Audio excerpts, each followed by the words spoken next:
Why do the kindest people often end up being the most broken? You've probably seen it. Maybe you've even lived it. You give, you compromise, you stay quiet to keep the peace. You choose to be understanding, patient, and fair, and yet the more kindness you show, the more invisible you seem to become. It doesn't start that way. At first, you believe that being good will be enough. As a child, you're taught that honesty, humility, and selflessness are the virtues of good people, and good people are supposed to succeed. So you carry that belief into adulthood.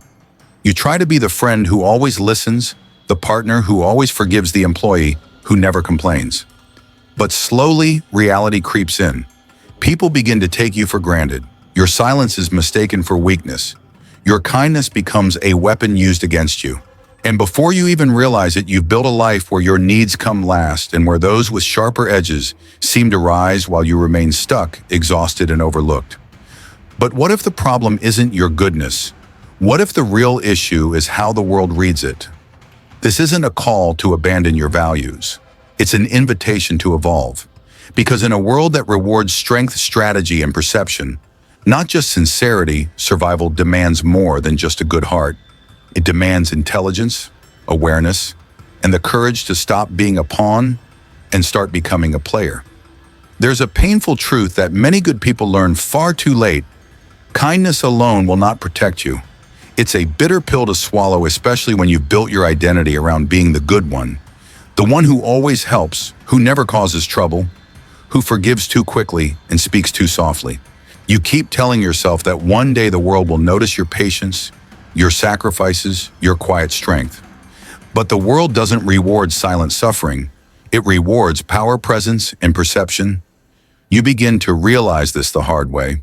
The promotion goes to someone less competent but more assertive. The relationship falls apart because your endless empathy was mistaken for emotional weakness. Friends slowly drift away, only reaching out when they need something, never when you do. You've done all the right things, but the results feel all wrong. That's when it hits you. Kindness without boundaries isn't virtue, it's vulnerability. And this isn't to say kindness is a flaw. It's not. True kindness is one of the rarest and most powerful forces a person can carry. But when kindness stands alone without discernment, without strength, it becomes easy prey. Because predators don't look for the cruel. They look for the kind. Not out of admiration, but out of opportunity. You were taught to believe that if you give your best to the world will give it back. But reality isn't always reciprocal. The world gives to those who demand, not just those who deserve. So if your kindness isn't leading to respect, if your warmth isn't being returned, maybe it's not because you're too good. Maybe it's because the world doesn't fear losing you. And what the world doesn't fear, it doesn't value. We want to believe the best about people, that deep down everyone is good, that if we just show enough love, enough patience, enough grace, they'll rise to meet us there. But history, psychology, and your own experience whisper a harsher truth. Human nature is not inherently noble. It's reactive. It's self-protective. And when pushed, it can be cruel. Machiavelli understood this better than most. In The Prince, he stripped away the illusion of idealism and revealed something raw, that people are not always driven by what is right, but by what is useful. By what serves their ego, their survival, their gain. And if being loyal benefits them, they'll stay loyal. But the moment it doesn't, they'll vanish, sometimes without warning, sometimes without remorse. You've felt this, haven't you? The sting of betrayal from someone you trusted. The friend who disappeared when you needed them most. The coworker who smiled in your face but sabotaged you behind the scenes. You told yourself they were just having a bad day. You gave them more chances than they deserved. But the truth is simpler. They were acting on human nature, the part that weighs benefit over integrity. This doesn't mean people are evil, but it does mean many will choose self-interest when the choice is between you and them. And if you don't understand this, you'll keep handing your heart to those who haven't earned it. Kindness is beautiful, but without clarity, it blinds you. The world is not as soft as your intentions. And if you don't learn to read the true nature of those around you, beyond their smiles, beyond their words, then sooner or later, you will break under the weight of your own illusions. You don't need to stop being kind, but you do need to stop being easy to exploit. There is a profound difference between being good and being strategically good. Intelligent kindness is not weakness wrapped in virtue, it's strength dressed in restraint. It's knowing when to offer your hand and when to keep it in your pocket. Because when kindness isn't paired with discernment, it stops being a gift and starts becoming a weapon others use against you. You may think withholding is unkind, that being cautious with your energy is selfish, but it's not. It's survival. Because true kindness isn't measured by how much you give, it's measured by how well you protect your ability to keep giving. And if you constantly pour into people who only take eventually, you'll have nothing left for the ones who truly need you, including yourself. Machiavelli wasn't against morality. He was against naivety. He understood that in a world where manipulation and self-interest dominate the game board, goodness must be armored with awareness. You can be noble and still strategic. You can be compassionate and still careful. You can care deeply without becoming emotionally bankrupt. Intelligent kindness studies people. It doesn't rush to trust. It listens for tone, not just words. It notices what people do when you're no longer useful to them.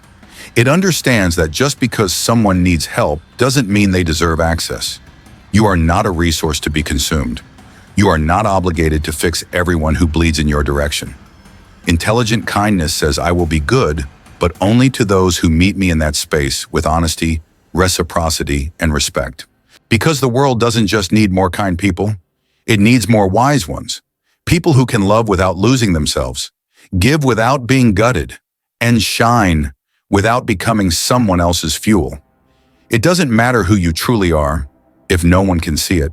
You can be strong, wise, capable, and kind. You can work harder than everyone else in the room. But if you don't know how to control perception, your truth remains invisible. And in this world, perception often outweighs reality. We'd like to believe that substance wins over style, that truth speaks for itself. But how many times have you watched someone less skilled take the credit? How often have you seen someone climb the ranks simply because they knew how to speak with confidence, even when they had nothing to say? Machiavelli understood this power is not just what you have, it's what people believe you have. The one who appears strong, even if uncertain, is feared. The one who seems in control, even in chaos, is followed. And the one who shapes their image deliberately, who controls how they're seen, is the one who rises while the humble fade quietly into the background. Perception is not deception. It's direction. It's the ability to guide the emotional response others have toward you. Because people don't engage with raw facts, they engage with impressions, with feelings, with projected certainty. The world follows confidence, not competence.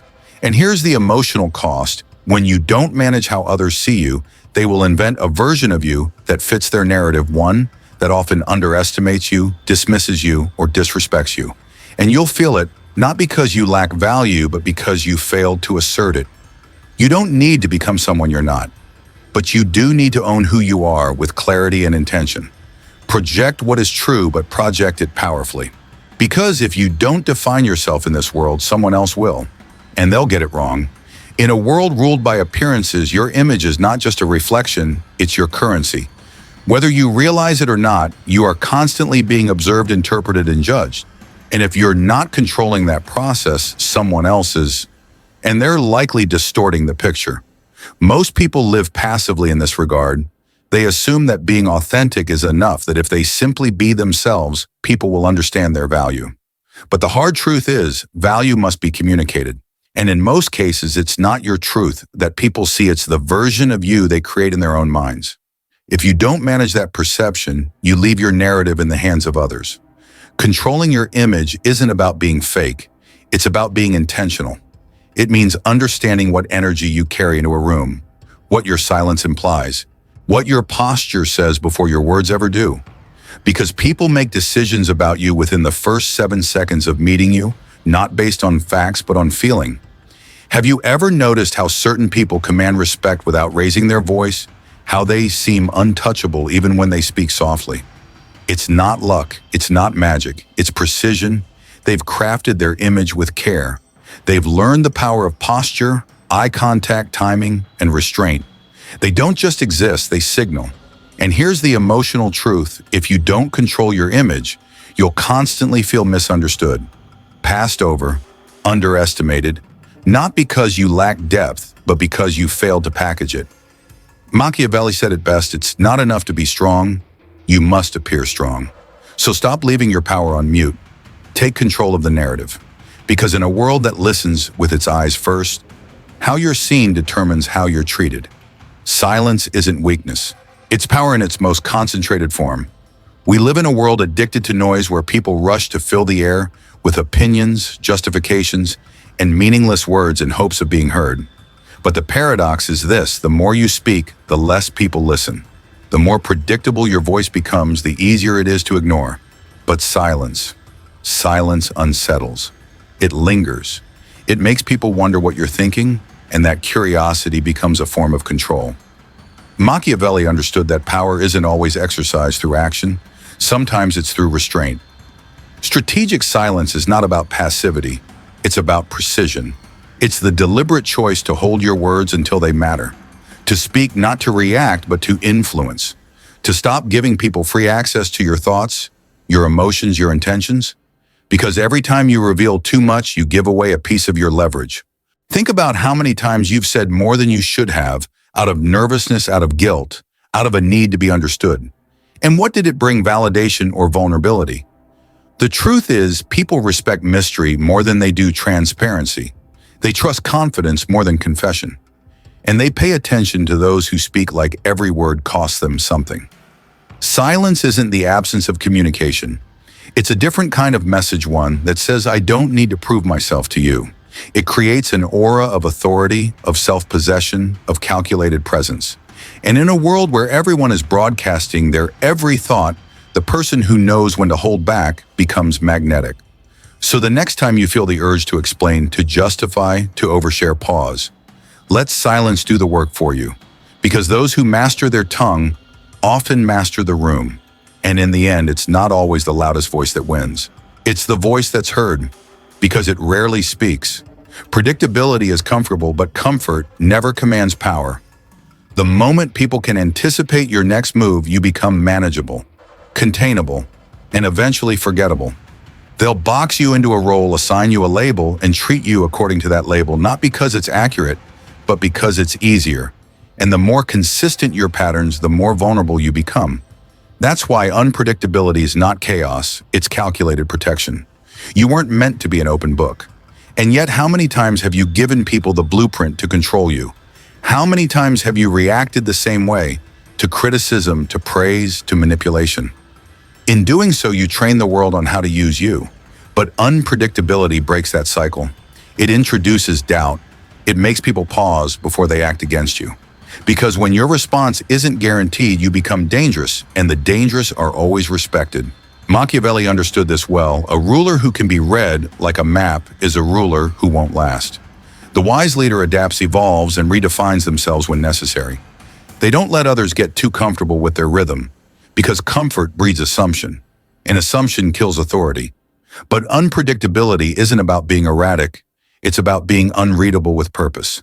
It means keeping people unsure of your next step, not to confuse, but to protect your leverage.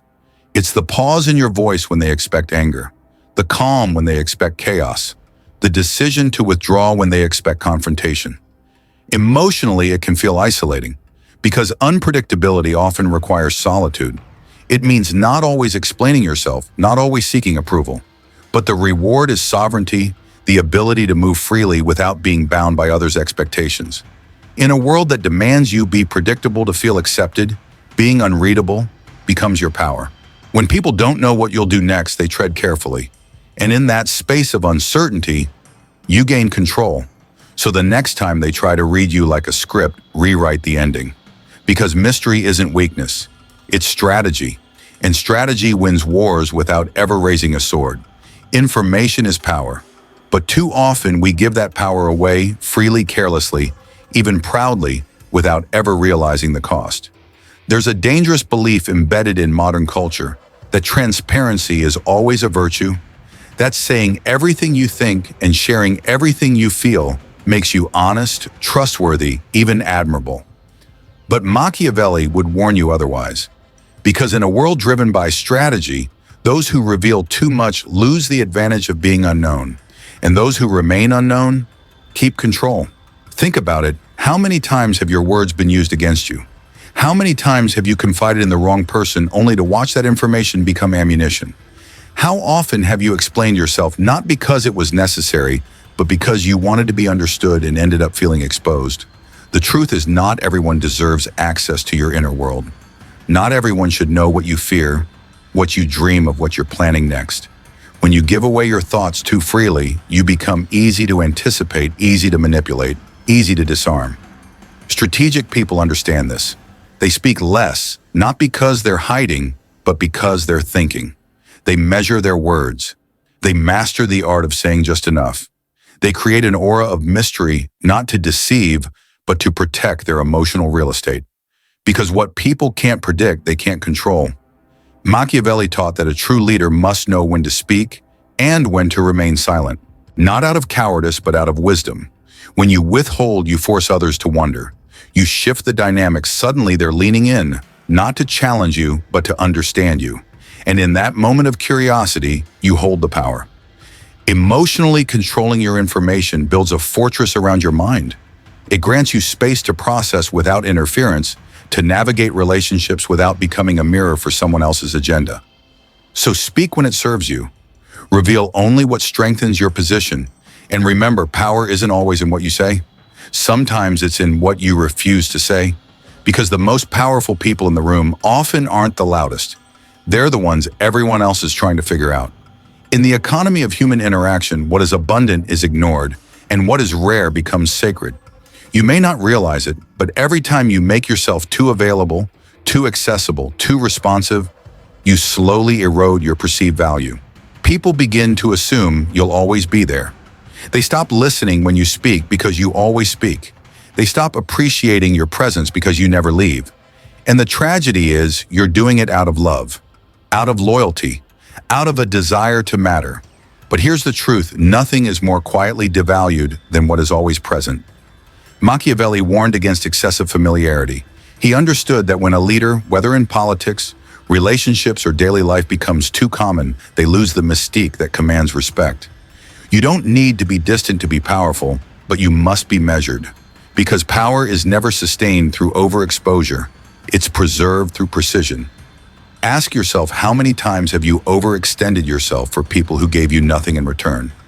How many times have you answered every call, every text, every cry for help, only to be forgotten the moment you needed something? You weren't weak, you were just too available. And availability unchecked breeds invisibility. Scarcity doesn't mean isolation. It means intentional presence. It means knowing when to show up and when to step back. When you regulate your energy, you force others to reflect on what your absence means. You give them space to miss you, to value what you bring, to feel the weight of your silence. And emotionally, this shift is liberating. You no longer give out of guilt. You give out of alignment. You no longer exhaust yourself trying to be everywhere. Instead, you become the person people notice when you enter a room, not because you're loud, but because your presence means something. In a world flooded with noise, attention, and desperation for validation, the rarest thing you can offer is restraint. When you stop proving your worth and start managing your presence, you become unforgettable. So don't fear being scarce. Fear being ordinary, because what is scarce becomes priceless. Power doesn't begin with dominance. It begins with discipline, especially the discipline of your own emotions. In every moment of anger, anxiety, or impulsive reaction, there's a subtle transaction happening. You're giving someone else control over you. When they can provoke you, they can predict you. When they can predict you, they can manipulate you.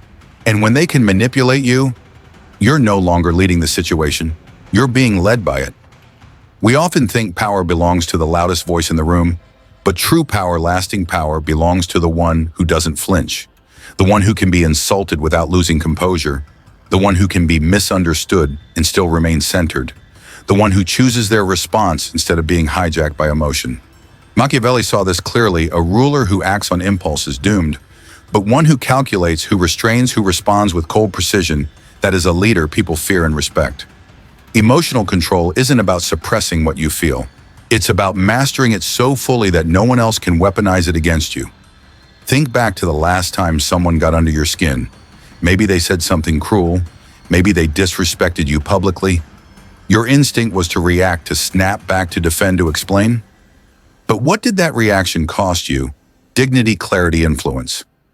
The emotionally undisciplined lose their power not because they're weak, but because they're readable.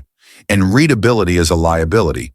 When people can predict how you'll respond, they gain control before the conversation even begins. But when you remain still, calm, unreadable, composed, you shift the entire dynamic. Suddenly, you are the mirror in which they see themselves. Their chaos is reflected back at them, and your silence speaks louder than any outburst could. Emotional control is the most unshakable form of power because it's built from within. It doesn't rely on circumstance or perception, it relies on self-mastery. So the next time you feel provoked, ask yourself, who do I want to give the power to, them or me? Because the one who controls your emotions controls your destiny. In a world obsessed with speed, patience has become a lost art, but it's still one of the most lethal weapons of power. Most people chase immediacy. They want success now, validation now, revenge now. And in that rush, they make sloppy moves. They speak before thinking, act before calculating, and commit before observing. But what they fail to realize is that every time you act out of urgency, you give up the advantage of timing. Machiavelli knew that the game of power isn't won by those who move first, it's won by those who move best. Those who wait watch analyze. Those who let others show their hands before revealing their own.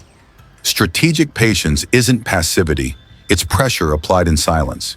It's standing still while everyone else burns themselves out, trying to look important.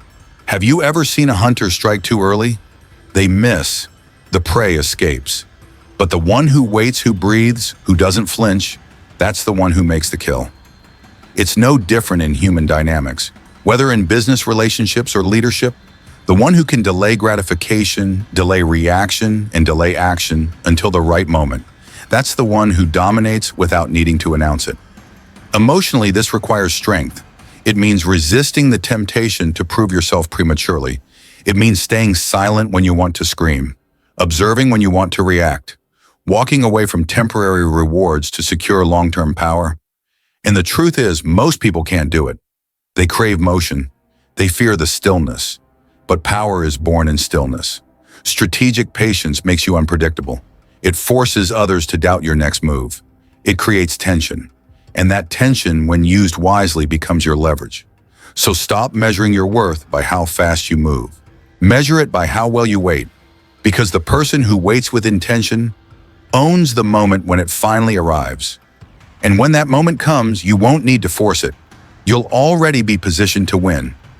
If you play by the rules designed to keep you small, you will remain small. The truth is brutal, but simple systems are built to maintain themselves, not to elevate you. The education system teaches compliance. The corporate world rewards predictability. Society praises conformity masked as morality.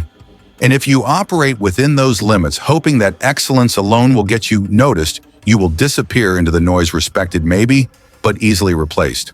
To stand out, to lead, to dominate, you must become an anomaly.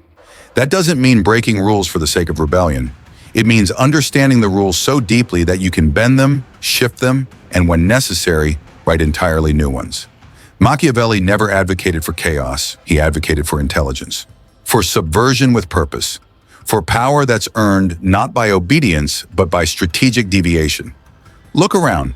The people who rise highest aren't always the most talented. They're the ones who dare to think differently, act unpredictably, and position themselves where no one else dares to stand.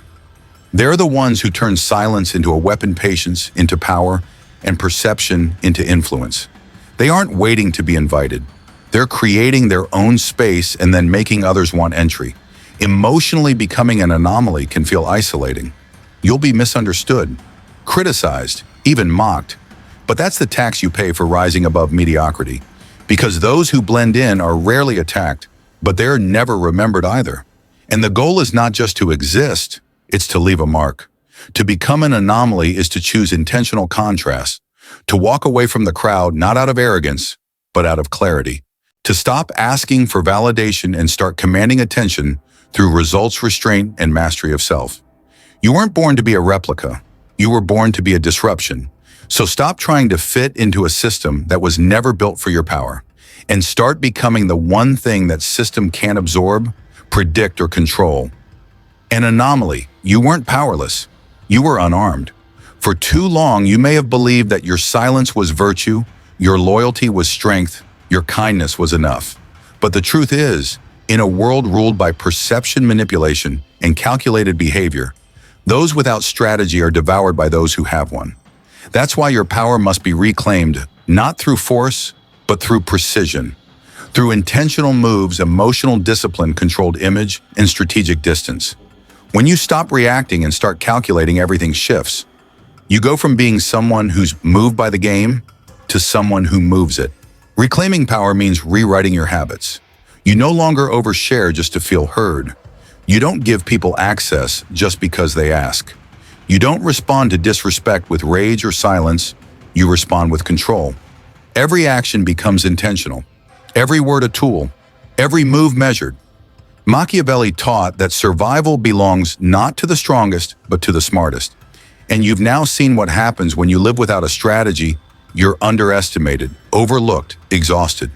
But when you begin to think in layers, to move in silence, to respond with timing rather than emotion, the people who once dismissed you start watching you differently.